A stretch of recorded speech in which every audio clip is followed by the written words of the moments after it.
we're going to continue to look at all available tools to not only mitigate, but then to also be part of the solution. Today on 2 News at 4, a wildfire special you won't want to miss. How AI is stepping in to help alert first responders. Plus, some of the steps Rocky Mountain Power is taking in hopes of mitigating fire risk and liability. And with safety in mind, meteorologist Chase Thomason shares what our potential wildfire outlook could be like as we near the dry season. This is a special edition from 2 News. Welcome into 2 News at 4 o'clock. We begin with a closer look at wildfire statistics here in the Beehive State. So far this year, we've had over 100 reported wildfires. Over 90 of those were sparked by humans, 9 of those naturally caused. This year alone, over 350 acres have been set fire. On this Memorial Day, we begin this half hour of news with a wildfire special. Glad you're with us. I'm Brian Schnee. During the next half hour, we're going to take a closer look at how Rocky Mountain Power is preparing for the season and how one family rebuilt from the ashes. But first, a major shift in technology hopes to aid first responders in areas most prone for wildfire. Here in Utah, a move to artificial intelligence hopes to spot fires quicker. Watching the TV, I see the fire. My wife said, "Hey, it looks like familiar right here." I don't expect it's in my backyard. Juan Guerrero reflecting on the Knowles fire that came within feet of his home. A wildfire that prompted major evacuations for this Utah community. Are you still concerned for the what if scenario if this happens again? Yeah, every year, like right now, especially right now, it's very dry. The fire burned Juan's fence. The heat singed his home. And now, like 3 years after, I expect it not happen again. His neighbor's home. It literally had burnt everything. Just down the street. We got way lucky. We got way lucky. A near miss. This one came literally right up to the edge.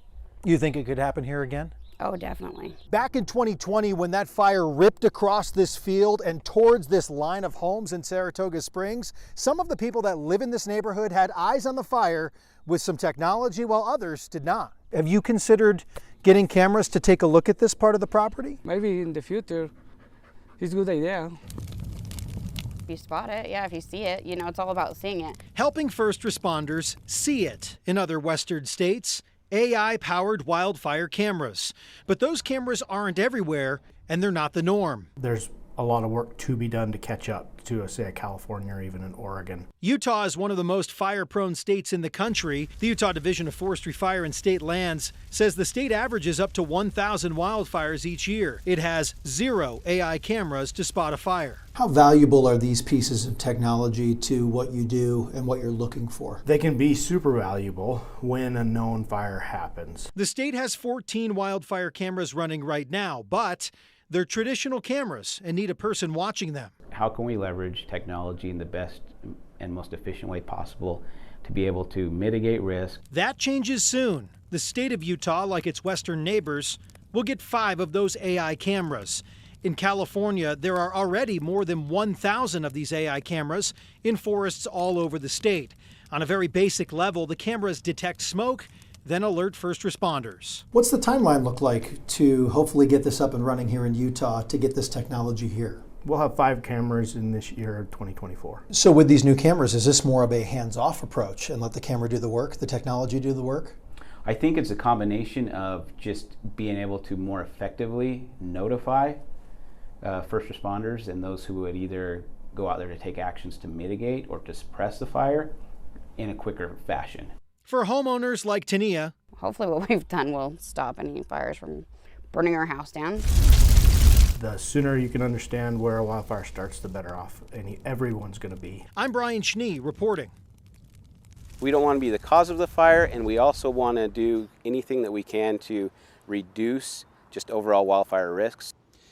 As wildfire season approaches, communities all across the country are looking for ways to prevent fires from ever starting. Causes like lightning are out of our control, but electricity is still flowing through wildfire country in the form of thousands of miles of power lines. Lincoln Graves looks at how some utility companies are trying to stop power lines from causing an inferno. Paradise, California in 2018. large swaths of Oregon in 2020, Lahaina, Hawaii in 2023. All deadly examples of wildfires where utility company power lines have been the determined or suspected cause. So we don't want to be the cause of the fire, and we also want to do anything that we can to reduce just overall wildfire risks. Jonna Whitesides is a spokesperson for Rocky Mountain Power, which serves parts of Utah, Idaho, and Wyoming. These have been replaced from the old poles to, again, the steel weathering ones. He showed us how the utility has made investments over the past few years to reduce the risk of wildfires. For example, weather stations right by power lines. So this is one of our, 400 plus weather stations. To give better data about what's happening right next to utility infrastructure. They've tackled bigger projects too. They've already buried all of our mainline power up the canyon from the bottom to the top. Dan Canoop is mayor of Brighton, a sprawling mountain community encompassing 2 ski resorts and a large chunk of Utah's Big Cottonwood Canyon. Despite snow on the ground now, this is wildfire country. We're very aware we're starting to have issues with insurance companies wanting to cancel insurance up here. A prime place for Rocky Mountain Power to start burying power lines. They started in 2022, putting main lines underground. But Dan wanted more. We begged and pleaded and convinced them to go ahead and do all the secondary lines. That work is still to come, but all power lines in the canyon could eventually be underground. It's a type of mitigation many think should be done in many more places. Why aren't we doing more of that everywhere? And we get that question all the time, and we're going to do it where it makes the most sense and where it's most cost effective. Undergrounding is expensive work, much of it eventually passed on to ratepayers. But it's also work that could have started years ago. Critics say utility companies have been slow to react. Do you feel like seeing some of the really awful fires of the past 10 years was a catalyst for them to do this? Yes. Barbara Cameron has lived in Brighton for 25 years. She has high praise for Rocky Mountain Power, but she also wanted help years ago.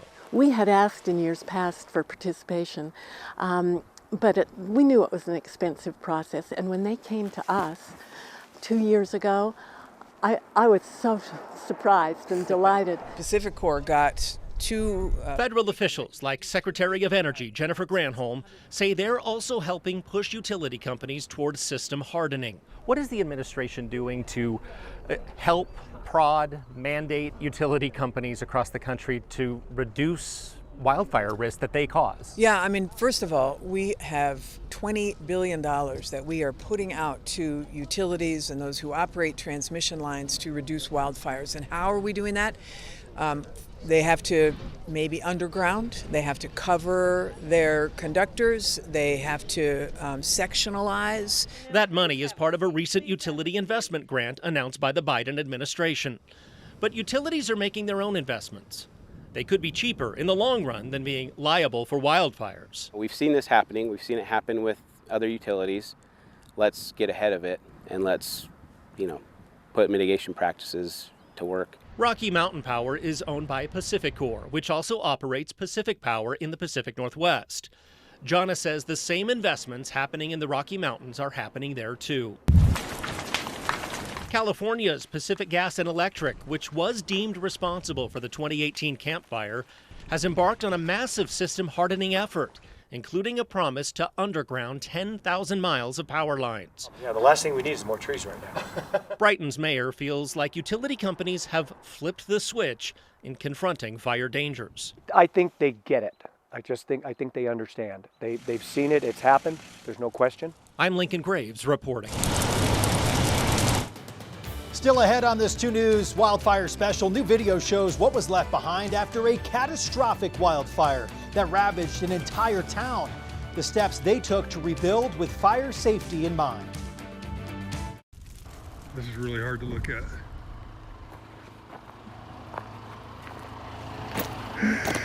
Oh, man. Rebuilding from the rubble in 2020, the city of Detroit, Oregon, was overtaken by 2 massive wildfires.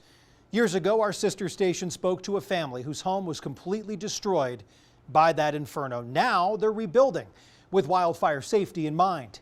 Barry Mangold, a sister station reporter for us, recently visited Michelle Tesdale at a rebuilt home in this Detroit neighborhood, which is unrecognizable from before the fires. Oh my gosh. This is my house. This is all that's left of my house. The Tesdall family home in Detroit, Oregon, reduced to rubble. Their two-story home was at the center of two massive wildfires that converged on Detroit in the fall of 2020. Oh, man. Do you recognize what's around here now? No, and most people that would come and visit that came after the fires didn't know how to find our house or find where we were at because they couldn't recognize the streets to turn on. More than 3 years later, Michelle Tesdall remembers her family escaping the city and watching as her worst fears came true. And we had the computer open and we were watching the fires, and they were little red dots basically showing the hot spots.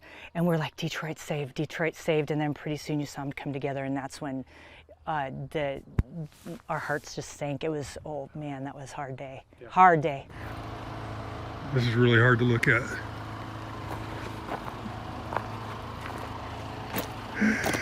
Oh, man. Oh, God. We put the rock wall back here. But from the ashes, the Tesdall family and their neighbors have rebuilt their homes and neighborhood with wildfire safety in mind, using guidance from forestry officials. Against the house, you'll notice that there's no plants. We were taught that it's not wise. Limited space for plants and trees, reducing fuel for fires, and gaps between piles of firewood and their outside walls, keeping fire fuels away from the home. Whatever we all could do for each other to stop a fire from running through our property and jumping on neighbors is something we got to think about. Trees that once surrounded each home, creating a sense of lakeside enchantment and privacy, now replaced with a moat of gray rocks. And we had to bring in lots of gravel, and it was disappointing. I mean, it's fire safe, but when you look around, that's all you see. So you have to decide what are you going to do? How narrow of a place do you want to make your driveway so you can put some more plantings in? So you can make it feel like home again and get your privacy back. Michelle says as they finished construction on the house, they made the tough decision to move out of Detroit to live closer to their kids' schools. Although they won't be living in it, their new home represents their love for the small lakeside city and their commitment to making it as fireproof as possible. We don't want this place to go again. This needs to be a safe haven for people that want to be here. But the trees are far from gone. Inside the house, the floors and ceilings are made from the trees that were scorched by the 2020 wildfires, and outside, a single Douglas fir grows in the front lawn, a solemn reminder that what was destroyed can grow back, but with safety in mind for future generations. Reporting in Detroit, Oregon, I'm Barry Mangold. Back here at home, we're getting a better idea of what our summer is going to be like. Meteorologist Chase Thomason has a wildfire outlook for Utah.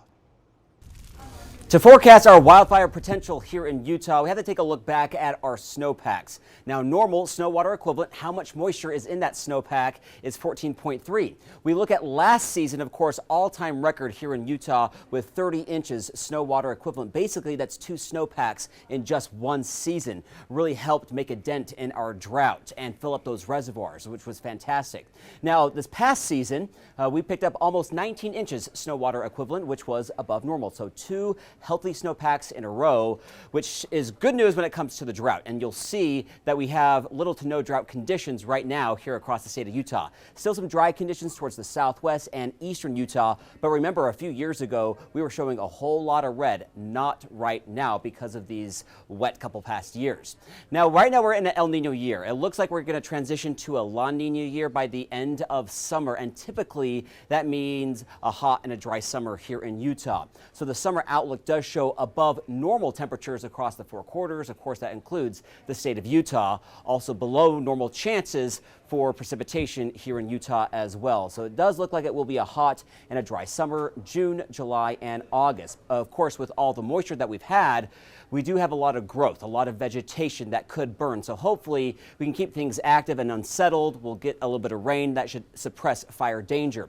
But the latest outlook shows near normal potential for wildfires across really the entire state. But because we've had healthy snowpacks, there is a above normal chances for significant wildfires across northwestern Utah. Now we can do our part though. Typically, Most of our wildfires are human caused. Take a look at 2020, and 77% of those fires were human caused. Now, we've been making significant gains when it comes to our human caused wildfires. The trend is down. Last season, 45% were human caused. That's what we like to see. So even though it's going to be a hot and a dry summer, we can do our part, be smart, and be responsible. For KUTV 2 News, I'm meteorologist Chase Thomason. Coming up in our wildfire special, nearly 8 out of 10 fire stations in the U.S. are manned by volunteers, while one fire chief says a shortage of workers could fan the flames. Last year we tied our record number of calls. We're on pace to blow that out of the water this year. Much of the western U.S. is on guard for what could be a record wildfire season, and in many places, volunteer firefighters will be the first to respond. But as Paul Rivera reports, many of those small firefighting operations are desperately short of people and resources. The story of the fire threat in the Great American West is evident in the vast forests in Washington state. This rugged frontier is dotted with places like this, Ravensdale, a tiny community surrounded by a massive nature area. If a big wildfire breaks out here, firefighters from all over will descend, eventually. But in the crucial first minutes, this town's small volunteer department might have to hold the line on their own. When the big one hits, they'll be the first ones there. We call ourselves kind of the town at the end of the road.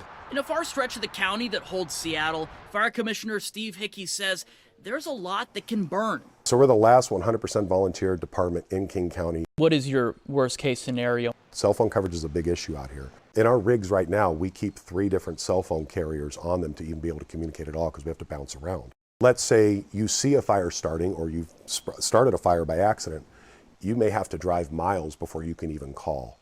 At that point, it's going to spread very quickly. Digging that back. The challenges facing volunteer fire departments aren't unique to Washington state. Issues with staffing abound nationwide, from Utah to Arkansas and in between. Of all the fire departments in the country, about 8 out of 10 of them are all volunteer or mostly volunteer operations, according to the National Volunteer Fire Council. And as the U.S. population has increased more than 40% in the last 40 years, there are about 200,000 fewer firefighters today. These small departments aren't just short of people, they're also short of cash to help keep the forest fires in check. 2 years ago, we passed a lot of money at a state level that was supposed to come out and start clearing the forest floor. We haven't seen that happen out here. And when you talk about forest management, look at all of this right here.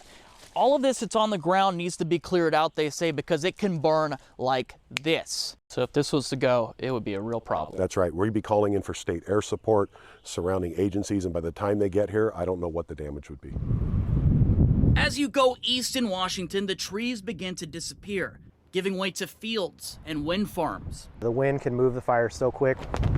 Fire Chief Brandon Schmidt leads an almost all-volunteer fire department. They're working hard to keep up. KUTV County is the fastest growing county in the state. Firefighters out west look to what's happening in this part of the state as a crystal ball of how fire season will go. This is the front line. Last year we tied our record number of calls. We're on pace to blow that out of the water this year. For you, the call volume going to wildfires, that's growing. Yes. It's not very often in the summertime we go to a fire anymore and it stays really small. Having fought forest fires since 2002 in Washington State, KUTV County, it's definitely changed. Longer seasons, drier, hotter seasons, windier seasons. It used to be just July and August, and now we're potentially May through October, November. So how do you stop the big one? It mostly comes down to money to get more resources, forest management, but also help comes from people simply not starting large fires. Because the lines of defense between the wildfire and the city you live in may be pulled tighter than you think. At the end of the day, it's just a numbers game. And though we're able to handle the car accidents and the aid calls and the residential fires, when an area like this really burns, it's going to be a much bigger deal than anything you've ever seen out here. Coming up in the next half hour, we're highlighting some of the most interesting people and stories right here in Utah. Our Eye on Utah special begins with a man who's reimagining our city through Legos. We've got a lot of stories for you. That and many more Eye on Utah stories still on the way.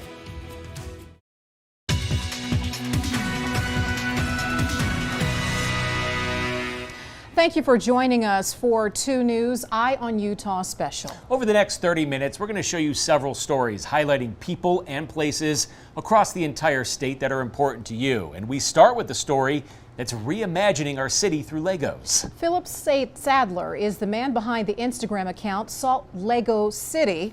He turns buildings, icons, and shops in our town into Legos. For this Eye on Utah, Amanda Gilbert talked to him about how it all started. This is a Star Wars Lego that I always have at home, and I wanted to show you this because I think a lot of us really relate to this Instagram account because we connect with Legos, whether it's nostalgia, how we connect with loved ones or family, and now our city has its own Lego architect. Take a look. The stacks of Legos at Philip Sadler's house really grew after his youngest Jack was born. I built this truck.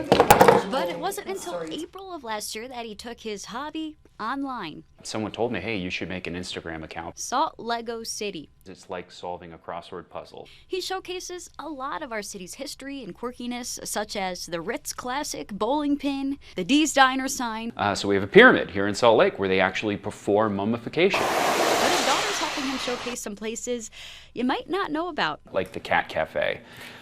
We go there regularly. It's helped Sadler learn more about his city. Most of these recreations are actually designed on Sadler's computer. Kind of follow it around on Google Maps and just like make it as close as I possibly can. Because he says they'd be just too large and too expensive for him to build in person. And from there, it's just kind of copy-paste. As Sadler's account grows, the main message is really celebrate Salt Lake City and really, give people a way to show off Salt Lake City. So does his love for the city. And if you're interested in actually having Sadler reimagine, rebuild something, there is a place on his Instagram account where you can go and learn how to submit ideas. Also, just to learn more information, head to our news app. Amanda Gilbert, KUTV 2 News. Amanda, thank you. A Kanab woman made history by becoming the first and only woman to finish the 1,000-mile Iditarod Trail Invitational on skis. In this Eye on Utah, Ron Bird retraces her 1-month journey through wind, blinding snow, and brutally cold temperatures. The starting line of the 1,000-mile Iditarod Invitational, some on big tire bikes, on foot, or on cross-country skis like Sunny Strower from Kanab. I knew that I could do hard things for a day or 2 or a week, but I wasn't sure that I could do hard things for 30 days. That's what drew her to Iditarod. And if you do the math, that means that you have to do about, 30-something-ish miles a day. Born in Germany, had a business finance career in Boston, but dropped all that to explore the country in a van. She and her husband ended up Kanab, where they own an adventure touring company. Racing an event like this is not so much about the physical challenge. It's all about the mental and the psychological development that you go through in that period of time. An extreme challenge, keeping pace through wind and blinding snow. I think the coldest that I had was -50. Up early, sometimes 2 in the morning, she layered up against the cold while consuming thousands of calories every day. I had to stop every 3 to 4 miles to try and get some calories in. The scenery was magical to Sunny, day and night. Her hardest part, being alone at times. I saw nobody, just 0 people, not a human soul. And it was temperatures down to -45, -50. I, didn't have any indoor access. I got frostbite actually on my thumb during that time. It was a really difficult period. She made it, the last skier to cross the finish line in 29 days, 22 hours, and 6 minutes. The only woman to ever accomplish that feat. Sunny is back in Utah now. She says the enormity of the race really hasn't sunk in yet, but her message is simply, if you want to do something, there's nothing holding you back. In some ways, the fact that I completed this as a woman shouldn't be anything special. It is, because there's still not that many of us doing these things, and that needs to change. Ron Bird, KUTV 2 News, Salt Lake City. What a journey. All right, thanks, Ron. Utah is home to many Olympic athletes. One woman is making history on the ice while at the same time attending the University of Utah. Kristen Kinney caught up with her for this Eye on Utah. That's right. This Utah woman joins Olympic speed skater Apollo Ono in the U.S. history book and credits her time at the U for helping her become a speed skating champion. If you tell someone you're a speed skater, they're like, oh, like Apollo Ono. Kristen Santos Griswold and Apollo Ono have some things in common. Him and I are the only two Americans to have won World Cup gold in all 3 distances. The 500, 1,000, and 1,500 meter short track. It's really cool to kind of be on that same level as him, and I'm hoping to, be able to do that at the Olympics. Chasing her Olympic dream since moving to Utah in 2012. I think now it's just like, it's home for me. I have definitely embraced the Utah lifestyle. While earning her degree at the U. It only took me a solid 9 years to get my undergrad, Hey, you're juggling a huge career. I got there. You did it. Now chipping away at redemption since her Olympic upset in Beijing. I ended up getting taken out in the last lap of the final when I was in medaling position, and then from there, I think I was kind of debating quitting the sport. Instead, she changed her mindset. From being so hyper-focused on the Olympics to really enjoying every step of it. And after. And I think that really helped me with being able to win more and be more confident. Winning big a few months ago in Beijing. So it's kind of like a sense of redemption there. Becoming the first American woman ever to win a short track 500-meter World Cup title. You're making history as a woman in the sport, Thank which is you. amazing. Yeah. If I didn't take the time to do college and kind of have that experience, I don't think I would have ever gotten as far as I am now, because I'm just I know this is what I want now. Next up, Kristen is eyeing the gold at the World Championships in the Netherlands this weekend. And keep in mind, she's doing all of this while now earning her master's, yes, that's right, in physical therapy at the U. Kristen Kenny, KUTV 2 News. In our next Eye on Utah story, the Paris Games are coming up this summer. They're right around the corner, and 2 Utahns are hoping to represent Team USA. After the break, Kristen Kenny gives us a look into the world of parafencing.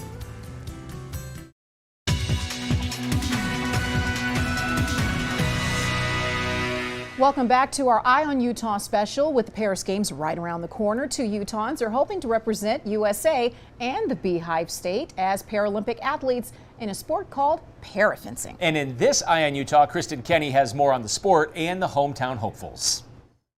We're here at Valkyrie Fencing in Pleasant Grove, Utah, bringing you inside a different type of fencing. Come over here. This is called parafencing, where 2 Utahns are vying for the Paris Games. It's like a chess match on its feet. Ready? Fence! Only this time in wheelchairs. It allows us to fence. For Shelby Jensen Mitchell and Garrett Schoonover of Utah, life before fencing was sharply different. For Garrett, From being a bodybuilding soldier to amputee after a near-death accident in 2017. it was impossible to foresee what my future was going to be like. For Shelby, I had a stroke about 15 years ago. It was caused by a brain aneurysm. that left her paralyzed on her right side at just 7 years old. I never thought in a million years I'd be doing this. Ready? Fence! This is parafencing, which involves a lot of upper body movements. This was like, all right, that's still fully functional. I can do this, no issues. With a sword in hand, first to touch the tip of the blade on the target area of their opponent earns a point. Put a stick in your hand, a mask on your face, and learn the finer points, pun intended.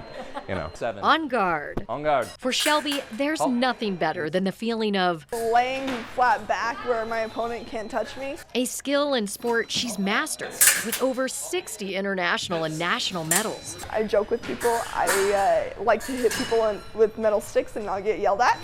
And Garrett is quickly gaining momentum, recently taking home gold at the U.S. Parafencing Championships right here in Salt Lake City. A lot of people find entirely new activities after their amputation that they never would have thought of. Both have found a bright future in a new sport that offers them more than medals. Feeling a community. Newfound confidence and inspiration. It's just so special to me to be able to do this, to be able to just inspire others. Kristen Kenny, KUTV 2 News. For a long time, hospital food has gotten a bad rap, but that is not the case anymore. Intermountain Health serves about 32,000 meals a day, and in this Eye on Utah, Mary Nichols talked to the head chef who helps make great quality food for everyone. Hello, it's nutritional services. If you're a patient here, a guest of mine, 99% of the time, it's the worst day of your life. If I can impact that in a positive way, what a huge win. What an impact that is, right?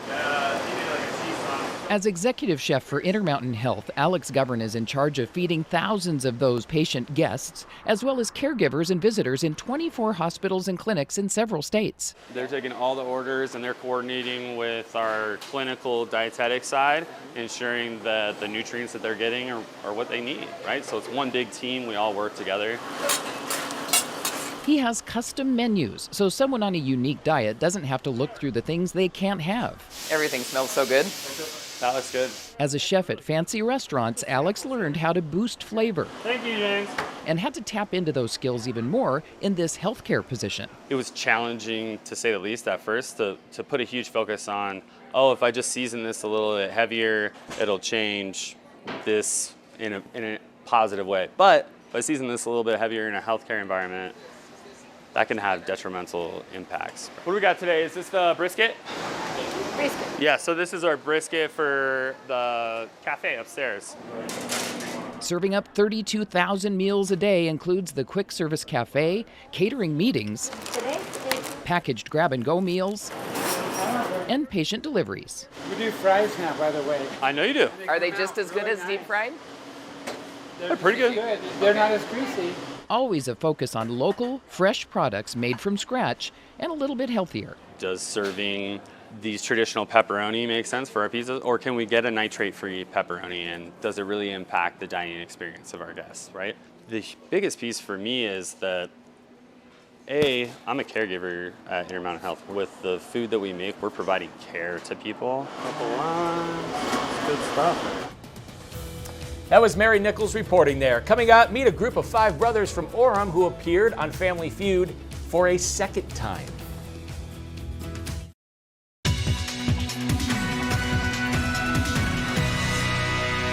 Welcome back, everyone. A Murray man is looking for help after he found an old photo on the ground in a Utah grocery store parking lot over the holidays. In this Eye on Utah, Ariel Harrison spoke with him about his efforts to find information about the people in the photograph.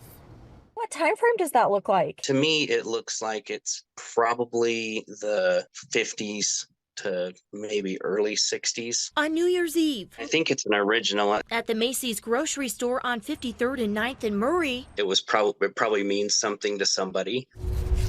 Community member Chris Hansen found this decades-old memory on the ground. It was kind of this old black and white photo. Looked like someone might have kind of ran it over a little bit. After a quick glance, it was clear to him that the photo of 6 women from a different time. It looks like they all have heels on, and they're all in dresses. Interesting because the older pictures, not a lot of smiling going on. Wasn't just well preserved, but documented. Has like a little number on the back that says like P951 or something. So Hansen took to Facebook. Some of them said this person looks like this person. To ancestry tools and search engines. I pulled up those people and just kind of saw their pictures and was just kind of comparing their faces and stuff like that. Even asked nearby businesses. I did, contact Macy's and just ask them if anyone's been in looking for the picture, because they lost it. But still, he says there haven't been any solid leads. It's just kind of the mystery of it. They took a picture for a reason. In your mind, what is the best case scenario? Just that somebody reaches out and says, yeah,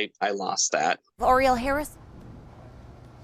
Well, if you're a fan of the show Family Feud on KJazz, there was a family from Utah highlighted earlier this year. The Crockett's 5 brothers, born and raised in Orem, made a return trip to the show. And in this Eye on Utah, Ron Bird introduces you to these wild and crazy guys.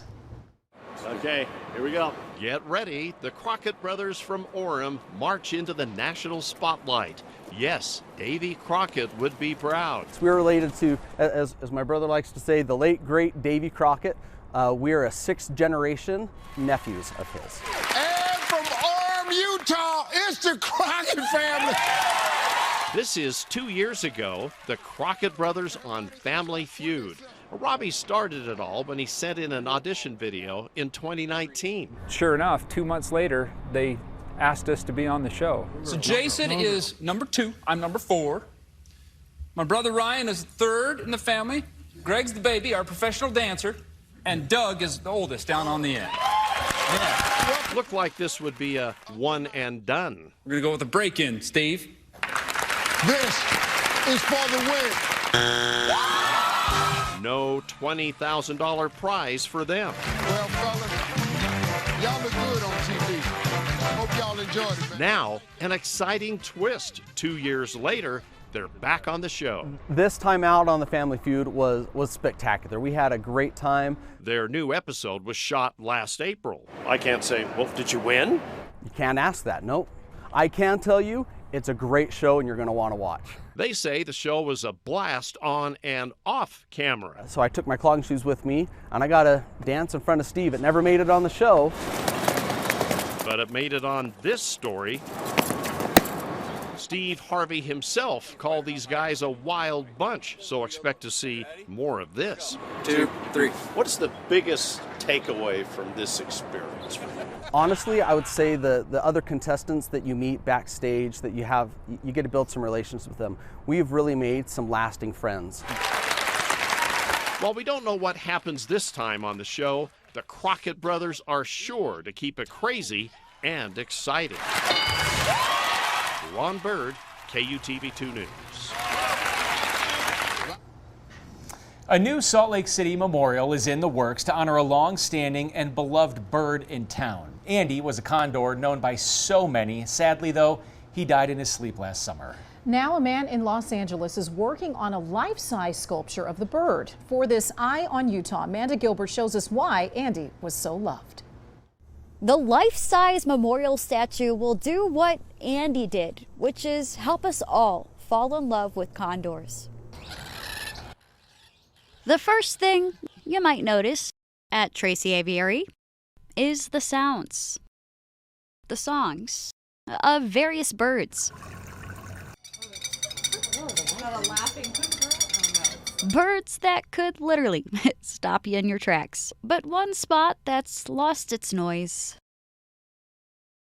The King of the Andes exhibit. It's where Andy the Condor lived. And keeper Helen Deshaw was by his side. This is his little man cave. He would sleep in there. He'd also go in there when it got hot. This was his pond. Got great footage of him taking his baths in there. Losing him literally felt like a part of me had died too, and I miss him every day.